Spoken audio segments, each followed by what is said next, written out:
தனுசு ராசி அன்பர்களே, அரசாங்க அதிகாரிகளை சந்திக்கும்போது பொறுமையை கடைபிடிப்பது அவசியம். கணவன் மனைவிக்கிடையே அந்யோன்யம் அதிகரிக்கும். உங்களுடைய முயற்சிக்கு வாழ்க்கை துணையின் ஒத்துழைப்பு கிடைக்கும். வாழ்க்கை துணை வழி உறவினரிடம் நீங்கள் எதிர்பார்த்த காரியம் அனுகூலமாக முடியும். அலுவலகத்தில் வழக்கமான நிலையே காணப்படும். வியாபாரம் வழக்கம் போலவே இருக்கும். சவாலான வேலைகளையும் சாதாரணமாக முடிப்பீர்கள். சகோதர வகையில் நன்மையுண்டு. கல்யாண பேச்சுவார்த்தை சாதகமாக முடியும். விலை உயர்ந்த பொருட்களை வாங்கி மகிழ்வீர்கள். வியாபாரத்தில் புது வாடிக்கையாளர்கள் அறிமுகமாவார்கள். உத்தியோகத்தில் சக ஊழியர்கள் உதவுவார்கள். திறமைகள் வெளிப்படும் நாள். உங்களின் நம்பிக்கை வாசனை மிக்க மலரை போல, வாசனை திரவியத்தைப் போல மலரும். சந்தேகமான நிதி விவகாரங்களில் சிக்கிவிடாமல் கவனமாக இருங்கள்.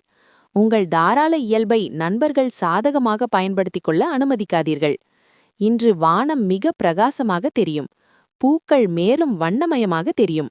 உங்களை சுற்றியுள்ள அனைத்தும் பளபளப்பாக தோன்றும். ஏனெனில் நீங்கள் காதல் வசப்பட்டு விட்டீர்கள். தகுதியுள்ள அலுவலர்களுக்கு பதவி உயர்வு அல்லது பணப்பயன் கிடைக்கும்.